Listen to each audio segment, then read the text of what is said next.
தஞ்சை மாவட்டம் திருவையாறு ஸ்ரீ சத்குரு தியாகராஜ சுவாமிகளின் 178வது ஆராதனை விழா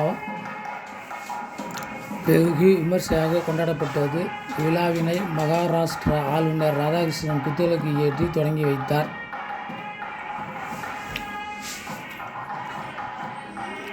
திருவையாறில் ஸ்ரீ சத்குரு தியாகராஜ சுவாமிகளின் 178வது ஆராதனை விழா வெகு விமர்சையாக நடைபெற்றது. விழாவிற்கு தியாக பிரம்ம சபாவின் தலைவர் ஜி.கே. வாசன் தலைமை வகித்தார். மாவட்ட ஆட்சியர் பிரியங்க பங்கஜம் முன்னிலை வகித்தார். மகாராஷ்டிரா ஆளுநர் ராதாகிருஷ்ணன் கலந்து கொண்டு குத்துவிளக்கு ஏற்றி விழாவினை துவங்கி வைத்தார். தொடர்ந்து மகாராஷ்டிரா ஆளுநர் ராதாகிருஷ்ணன் பேசியதாவது: தியாக பிரம்ம ஆராதனை ஒரு நூற்றாண்டை கடந்து நடந்து கொண்டு இருக்கின்றது. ஒரு மன்னன் மன்னனாக இருக்க வேண்டும் என்றால் அரியணை மட்டும் இருந்தால் போதாது. மக்கள் மனது என்ற அரியணையில் அவர் வீற்றிருக்க வேண்டும். அப்போதுதான் அவர் மன்னனாக இருக்க முடியும். நாம் ஒரு நல்ல விதைகளை விதைத்தாலும் அது எப்பொழுதுமே முளைத்தாலும் நல்ல கனிகளைத்தான் தரும். ஒரு குடும்பத்தை பார்த்தால் ஒருவனின் குணநலங்களை தெரிந்து கொள்ளலாம் என நமது முன்னோர்கள் கூறியுள்ளார்கள். காரணம் ஜாதி, படிப்பறிவு அல்ல. ஒருவன் எப்படி பிறரை நேசிக்கிறான், பிறரோடு எப்படி நல்ல அணுகுமுறை வைத்து உள்ளான் என்பதை பொறுத்து தான் ஒருவன் நல்லவன் கெட்டவன் என்பதை நிர்ணயம் செய்கிறது. நமது தமிழ் கலாச்சாரம் எந்த இயக்கத்தை சார்ந்தவர்களாக இருந்தாலும் பெரியவர்களுக்கு மரியாதை தருவது தான் உண்மையான தமிழரின் நாகரிகமாக கலாச்சாரம்.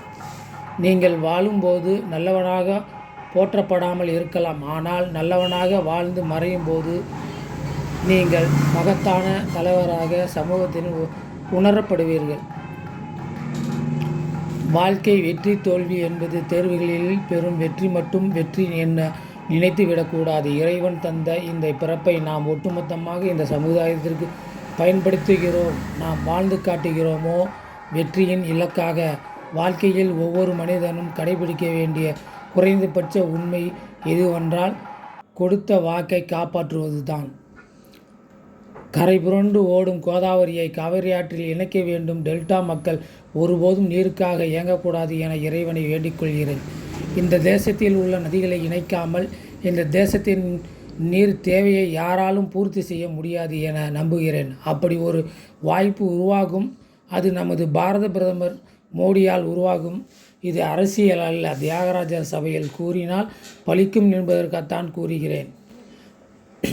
தியாகராஜ சமதி சாஸ்திரி முத்துசாமி தீட்சிதர் என்ற மொழி ஜாதி மதத்திற்கு அப்பாற்பட்ட ஒரு நல்ல இசையை கேட்டால் மனம் ஆன்மாவும் திருப்தி அடையும். இசை என்பது முத்தமிழில் ஒன்று. இசை இந்த மண்ணை விட்டு ஒருபோதும் போகாது. 800 கீர்த்தனைகள் 700 கீர்த்தனைகள் ராமரை மட்டும் பற்றியே உள்ளது. அனுமனுக்கு பிறகு ராமனை அதிகமாக துதித்தவர் தியாகராஜர் தான். மகத்தானவர். மனமகிழ்ச்சி இல்லாமல் மனிதனுக்கு நல்வாழ்வு கிடையாது என அமைதிக்கு இறைப்பது பக்தி அவசியம். தனிநபர் ஒழுக்கம் சமூகத்தில் போற்றப்பட வேண்டும் என்றால் அந்த சமூகத்தில் இறைநம்பிக்கை அவசியம். அடிப்படையை நூற்றாண்டுகளை கடந்து நம்முடனே தியாகராஜர் போன்றவர்கள் வாழ்ந்து கொண்டு இருக்கிறார்கள். தியாகர பிரம்மா என்பது மகத்தான வேள்வி என்று அவர் பேசினார். முன்னதாக ஆளுநருக்கு குருக்கள்கள் பூரண கும்ப மரியாதையுடன் வரவேற்றனர். பிறகு தியாகராஜ சுவாமியை தரிசனம் செய்து குத்துவிளக்கு ஏற்றி விழாவை தொடங்கி வைத்தார்.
ஏன் சார் இங்கே யார் நிற்குமோ அவர்கள் மட்டும் நிற்க வேண்டும்.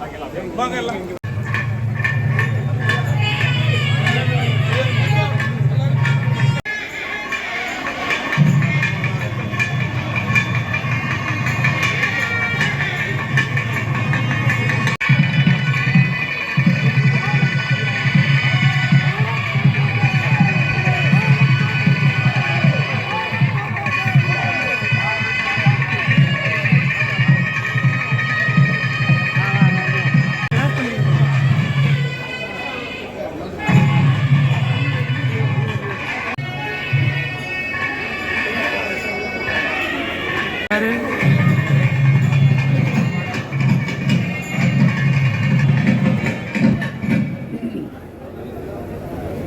உள்ள நீட்டாக ஃபோட்டோகிராஃப்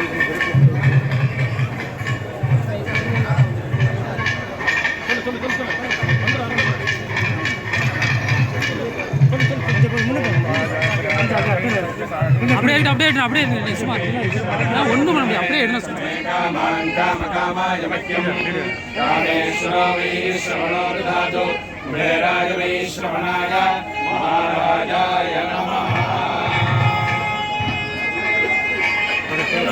ஹரி ஹரி இங்கே வந்து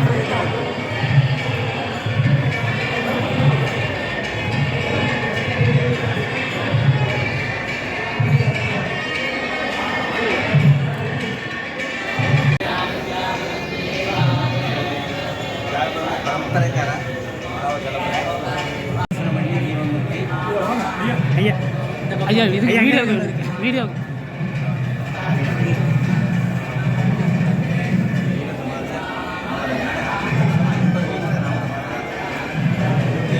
கீழே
ஐயா சார் இப்படி சார் சார் சார் பாரு சார் பாரு சார் சார் இந்த பக்கம் பாருங்க சார் இங்கிட்டு பாருங்க சார் சார் அப்படியே பாருங்க சார் சார் சார் சார் எடுத்து பாருங்க சார்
கச்சேரி பார்த்துக்கலாம்.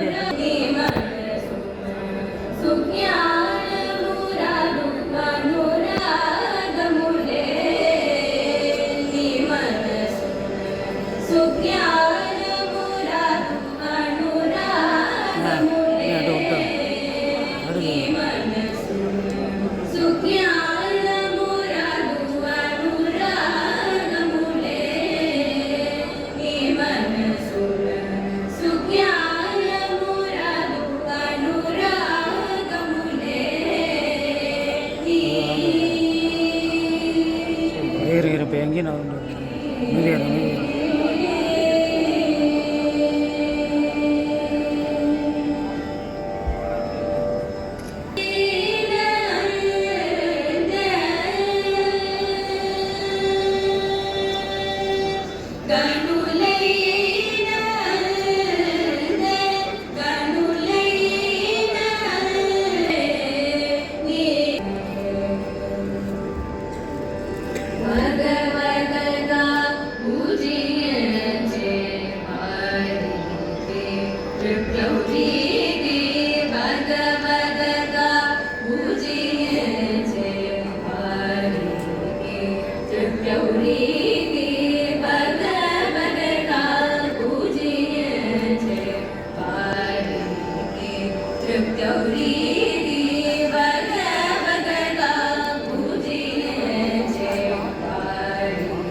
கூப்பிட்றாங்க பார்க்க இதை அடித்து போட்டேன் இதுக்கு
பார்த்து என்ன பண்ண போகிறேன் இடையில காலை வச்சுருப்பீங்க கீழே வச்சுங்க மேலே தூக்கிங்க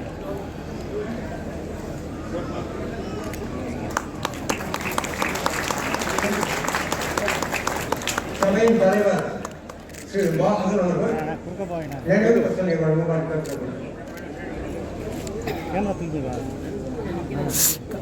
சார் கொஞ்சம் சேர்ந்து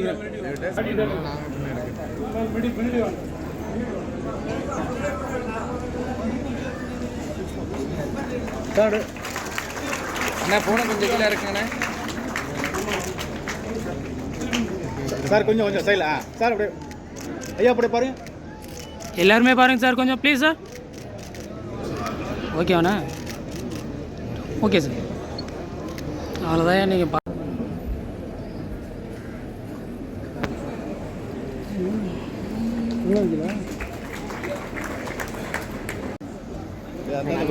இந்த ஒரு ஒரு ஒரு செகண்ட்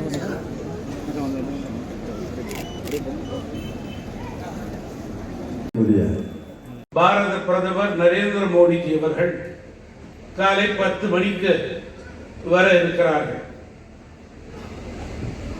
ஆளுநர் அங்கே இருக்க வேண்டிய அவசியம் அவசரம் என்று எல்லோருக்கும் தெரியும். இன்றைக்கு நம்முடைய மரியாதைக்குரிய மகாராஷ்டிரா மாநிலத்தினுடைய ஆளுநர் இங்கே 178வது ஆராதனை விழாவிலே கலந்து கொண்டு மேடையிலே அமர்ந்திருக்கின்றார் என்றால் சுவாமிகளுடைய புகழுக்கு பெருமை சேர்க்க வேண்டும் என்ற ஒரே எண்ணத்தின் அடிப்படையிலே இங்கே வருகை புரிந்திருக்கிறார்கள். சபையினுடைய ஆன்மீக பணிக்கும் இசைப்பணிக்கும் மேலும் ஊக்கமளிக்க வேண்டும் என்று இங்கே வருகை புரிந்திருக்கிறார்கள்.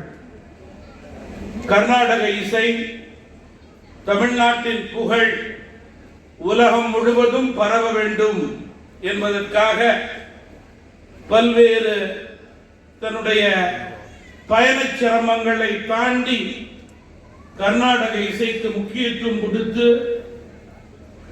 ஆளுநர் அவர்கள் இங்கே வருகை புரிந்து அமர்ந்திருப்பது தனி சிறப்பு. மாண்புமிகு மகாராஷ்டிரா மாநிலத்தினுடைய ஆளுநர் நம்முடைய போற்றுதலுக்குரிய ஐயா சிபி ராதாகிருஷ்ணன் அவர்கள் இங்கே வருகை புரிந்திருப்பது பெருமைக்குரியது, நன்றிக்குரியது என்று நான் முதலிலே குறிப்பிட விரும்புகிறேன். மதிப்பிற்குரிய தஞ்சை மாவட்டத்தினுடைய ஆட்சியினுடைய தலைவர், டெல்டா மாவட்டத்தினுடைய விவசாயிகளுடைய எண்ணங்களை தொடர்ந்து நிறைவேற்றிக் கொண்டிருக்கிற மரியாதைக்குரிய திருமதி பிரியங்கா பங்கஜம் அவர்களே, நம்முடைய மரியாதைக்குரிய இந்த சபையினுடைய துணைத் தலைவர் ஐயா உமையால்புரம் திரு சிவராமன் அவர்களே, சபையினுடைய மதிப்பிற்குரிய செயலாளர்கள் ஹரித்வாரமங்கலம் திரு ஏ.கே. பழனிவேல் அவர்களே, ஐயா டாக்டர் சுப்பராயர் அவர்களை யாரும் மறக்க முடியாது. பாரத் ரத்னா சி சுப்பிரமணியம் அவர்களை யாரும் மறக்க முடியாது. அந்த மனிதர்களுக்கு பிறகு தமிழகத்திலிருந்து இந்த பதவியிலே அவர்கள் அமர்ந்திருக்கின்றார்கள் என்றால் தமிழகத்திற்கு பெருமை பெருமை பெருமை என்று நான் குறிப்பிட விரும்புகிறேன். மரியாதைக்குரியவர்களே, திருவையாறு தியாகபிரம்ம சபையினுடைய நம்முடைய மறைந்த தலைவர் ஐயா மூப்பனார் அவர்களோடு ஐயா சிபிஆர் அவர்களது பாரம்பரியமிக்க குடும்பம் 45 ஆண்டு காலத்திற்கு மேல் மரியாதைக்குரிய அன்போடு பழகிக்கொண்டது நான் நினைவு கூற விரும்புகிறேன். ஐயா அவர்களது மறைவுக்கு பிறகு என் மீது அதே அன்பை கொண்டு என்னுடைய வளர்ச்சியிலே அக்கறை கொண்டவராக செயல்பட்டுக் கொண்டிருப்பவர் தான் ஐயா சிபிஆர் என்பதை நான் இங்கே பெருமையோடு பதிவு செய்ய விரும்புகிறேன். அதை நான் உரிமையோடு இங்கே எடுத்துக் கொள்கிறேன். தியாகராஜ சுவாமிகளுடைய ஆராதனை விழாவினுடைய முக்கியத்தால் நாடெங்கும் ஏன் உலகம் முழுவதும் சுவாமிகளுடைய புகழும் கர்நாடக இசையினுடைய பெருமையும் பரவிக்கொண்டே இருக்கிறது. இந்த விழாவினுடைய நோக்கமே தியாகராஜர் சுவாமிக்கு இசை அஞ்சலி செலுத்தும் மிக முக்கியத்துவம் வாய்ந்த விழாவாக இந்த விழா நடந்து கொண்டு இருக்கிறது. இந்த நிகழ்ச்சியை நாம் எல்லாம் ஆயிரக்கணக்கிலே நேரடியாக அமர்ந்து பார்க்கிறோம், மகிழ்ச்சி அடைகிறோம். ஆனால் இந்த நிகழ்ச்சியை நேரடியாக பார்க்க முடியாமல் லட்சக்கணக்கானவர்கள் இருக்கிறார்கள். வானொலி, தொலைக்காட்சி, பத்திரிகை உள்ளிட்ட பல புதிய தொழில்நுட்பத்தின் மூலம் லட்சக்கணக்கான மக்கள் உலகம் முழுவதும் இதனை பார்த்து, படித்து, கேட்டு, கண்டுகளித்துக் கொண்டிருப்பதுதான் தியாகராஜ சுவாமிகளுடைய புகழுக்கு பெருமை என்பதை நான் இங்கே சுட்டிக்காட்ட விரும்புகிறேன். மரியாதைக்குரியவர்களே, இந்த நிகழ்ச்சிகளை எல்லாம் நேரடியாக கண்டு, கேட்டு, ரசித்து, மகிழ்ச்சியோடு விழாவை வாழ்த்தக்கூடிய அனைத்து உள்ளங்களுக்கும் இந்த நேரத்திலே நான் நன்றியை தெரிவித்துக் கொள்கிறேன். ஆராதனை விழாவுக்கு ஏற்பாடுகள் செய்து சிறப்பாக நடத்தி கொண்டிருக்கிற அனைவருக்கும் என்னுடைய நன்றியை தெரிவித்துக் கொள்கிறேன். வருகை புரிந்திருக்கும் அனைவருக்கும் மாவட்ட நிர்வாகத்தின் சார்பில் அன்போடு வரவேற்கிறோம். இங்கு ஸ்பெஷல் சீஃப் கெஸ்டாக வருகை புரிந்திருக்கும் மேதகு மகாராஷ்டிரா மாநிலத்தின் ஆளுநர் ஐயா அவர்களையும், சபையின் தலைவர் திரு GK வாசன் ஐயா அவர்களையும், காரியதர்சிகளையும், அறங்காவலர்களையும், பொருளாளர்களையும் மற்றும் உதவி செயலாளர்களையும், இசைக்கலைஞர்கள், பொதுமக்கள், ஊடக நண்பர்கள், அரசு அதிகாரிகள் மற்றும் இந்த விழா நன்றாக நடக்கணும் என்று மனசுல நினைச்சிட்டு டிவியில பார்த்துட்டு இருக்கக்கூடிய அனைவருக்கும் மாவட்ட நிர்வாகத்தின் சார்பில் அன்போடு நாங்கள் வரவேற்பை தெரிவித்துக் கொள்கிறோம். இந்த ஒரு விழாவிற்கு இது ஒரு ஸ்பெஷலான விழா. மற்ற எந்த மாவட்ட ஆட்சியருக்கும் இந்த மாதிரியான ஒரு வாய்ப்பு கிடைக்காது. சங்கீத மும்மூர்த்திகளான ஒருவரான நம்மளுடைய தியாகராஜ சுவாமிகள் ஐயா இங்கே திருவாரூர்ல பிறந்திருந்தாலும் இந்த ஊர்ல வாழ்ந்து அவரோட கடைசி காலங்களை இங்கே கழித்து அதுக்காக இப்படி ஒரு விழாவை நம்ம இந்த ஊர்ல நடத்துறோம் அப்படிங்கிறது இந்த மாவட்ட நிர்வாகத்துக்கும் இந்த டீமுக்குமே ஒரு ரொம்ப பெருமையான ஒரு விஷயம். ஐயா அவர்களை பத்தி படிச்சுட்டு வரும்பொழுது சிலருக்கு சொல்லி கொடுத்து ஞானம் வரும். ஆனா தியாகபிரம்மம் ஐயா அப்படி இல்லை. பிறவியிலிருந்தே இசை மேல அவருக்கு ஒரு பெரிய ஒரு இன்ட்ரெஸ்ட், ஒரு ஆர்வம் அதிகமாக இருந்தது. முறைப்படியாகவும் அவர் இசையை கர்நாடக இசையை அவர் கத்துக்கிட்டாரு. அது எல்லாத்தையும் தாண்டி லார்ட் ஸ்ரீ ராமர் மேல அவர் வச்சிருந்த அதீத பக்தி. 800க்கும் மேற்பட்ட கீர்த்தனைகளை அவர் ராமர் மேல பாடியிருக்காரு. 800ல கிட்டத்தட்ட 700க்கும் மேற்பட்டது ஸ்ரீராமர் மேல அவர் பாடிய அந்த கீர்த்தனைகள். மீதி இருக்கக்கூடிய அந்த 100 மற்ற தெய்வங்களை பத்தி அவர் பாடியிருக்காரு. பாடல்களோட நிறுத்தினாரா? கிடையாது. அதை தாண்டி நம்ம ஆங்கிலத்துல ஆப்பரான்னு சொல்லுவோம், நாடகங்கள். அந்த மாதிரியான நாடகங்கள்லையும் அவருக்கு இன்ட்ரெஸ்ட் இருந்து அந்த மாதிரியான ஒரு ஆக்டிவிட்டிஸையும் அவர் செஞ்சாரு. ஃபார் எக்ஸாம்பிள் பிரகலாத பக்தி விஜயம், நோக்கா சரித்திரம், இந்த மாதிரியான டாபிக்ஸ்லயும் ஆப்பராஸை அவர் பண்ணாரு. இந்த 178வது தியாகராஜ ஆராதனையில இன்னைக்கு தொடங்கி இன்னும் 5 நாள் நடக்க போகுது.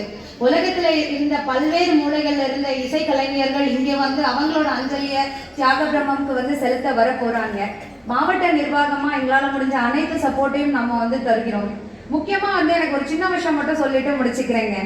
தியாகராஜருடைய பஞ்சரத்ன கீர்த்தனைகள் நிறைய பாடியிருக்காரு. இந்த 5 விஷயம் ரொம்ப பிடிச்சிருந்தது. ஃபர்ஸ்ட் ஜெகதானந்த காரகா, அதாவது ராமா நான் பாட போறேன் உன்னை பத்தி தான் நான் நினைக்க போறேன், எனக்கு அதுக்கு ஆசீர்வாதம் கொடு அப்படின்னு ஆரம்பிச்சதுதான் அந்த முதல் இது. 2வது துடுக்குகலா அப்படின்னு சொல்லிட்டு, அதாவது ஐயோ நான் பாட போறேனே, நான் இது வரைக்கும் ஏதேனும் என்ன அறியாம தப்பு பண்ணியிருக்கேனா, அப்படி ஏதேனும் ஒரு தப்பு பண்ணியிருந்தேன்னா என்னை மன்னிச்சிரு, ஆனா நான் உன்னை பத்தி பாட போறேன் பக்தியோட அப்படிங்கிறாரு. அடுத்தது சாதிஞ்சனே, அதாவது அதுக்கு அர்த்தம் என்னன்னா நம்ம தப்பே பண்ணிட்டு கடவுளை நோக்கி நம்ம போனாலும் கடவுள் நம்மள குழந்தைகளா பாவிச்சு கண்டிப்பா அந்த தப்பையும் மன்னிச்சு நம்மளோட அந்த பக்தியை அவர் ஏத்துப்பாரு அப்படிங்கிறது. கடைசியா எந்தரோ மகானுபாவலும் இதெல்லாம் தாண்டி, அதாவது அவர் பாடினது நிறைய டிவோட்டீஸ், நிறைய ஸ்டேட்ஸ்மென் எல்லாருமே அவரை பத்தி பாடியிருக்காங்க, ராமரை பத்தி பாடியிருக்காங்க, எழுதியிருக்காங்க. இவர்கள் எல்லாருடைய பக்தியும் சேர்த்து ராமர் கண்டிப்பாக அனுகிரகம் தருவாரு அப்படிங்கிறது தான் இந்த பஞ்சரத்ன கீர்த்தனையோட ஒரு சாராம்சமா அமையுது.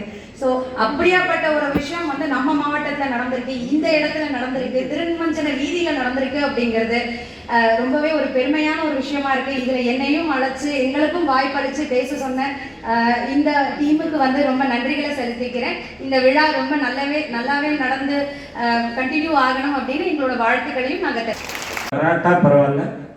அடுத்த வருஷம் நிச்சயமா நம்ம சுவாமிகள் ஆராதனையில நம்ம கலந்துக்கணும், நம்ம நினைச்சுக்கணும். முயற்சத்துக்கு அவாளுக்கும் பிராப்தாகணும். அதாவது பிராரப்தம்னு உண்டு, பிராப்தம்னு உண்டு. பிராரப்தம் சரியா இருந்தா பிராப்தம் வராது, பிராப்தம் இருந்தா பிராரப்தம் சரியா இருக்கு. ஸோ அந்த மாதிரி ரெண்டுமே இது சுவாமிகளுடைய ஒரு சமாச்சாரம்னா அவரோட ஒரு ராமபக்தி.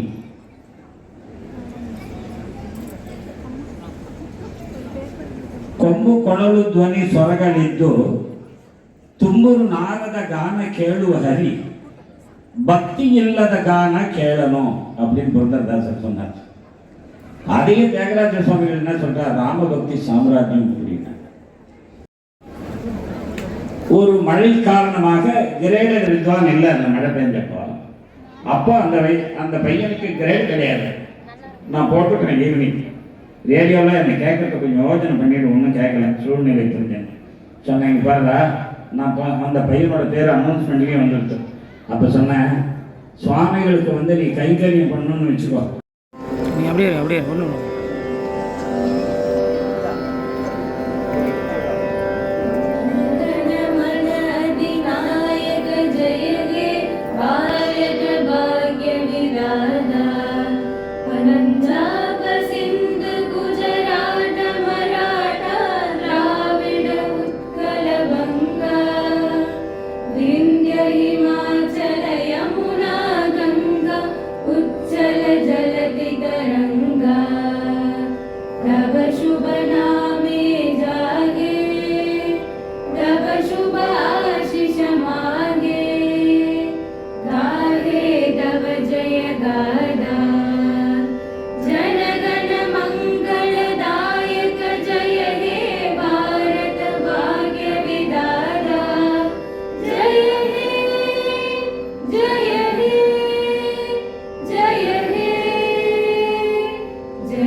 எல்லார் சார்பிலையும் எங்கள் சமிதி சார்பிலையும் அவங்களுக்கு நன்றியை தெரிவிச்சுக்கிறேன். யார் வந்தாலும் ரொம்ப நல்லா பேசுவாங்க, அது வேறு விஷயம். பட் இருந்தாலும் அவருக்கு அவள்கிட்ட இருக்கிற ஒரு பக்தியோடு சேர்ந்து ஒரு ஈர்ப்போடு பேசும்போது அது ஒரு தனி ஸ்பெஷல் தான். எங்கள் தலைவர் ஐயா அவர்கள் அவங்க குடும்பத்தில் அந்த நாள்லேருந்து என்ன நடந்துருக்கோ அதை விட சிறப்பாக நடக்கிறதுக்கு என்ன உண்டோ அதெல்லாம் ஐயா அவர்கள் சீஃப் கெஸ்ட்டை வருஷம் அழிச்சுன்னு வந்து இது மேலே மேலே சிறப்பாக நடக்கிறதுக்கு என்ன உண்டோ அவங்க அதை பண்ணிகிட்ருக்காங்க. எங்கள் சமிதி சார்பில் ஐயா அவர்கள் குடும்பத்துக்கு எங்கள் நன்றியை தெரிவித்துக் கொள்கிறோம்.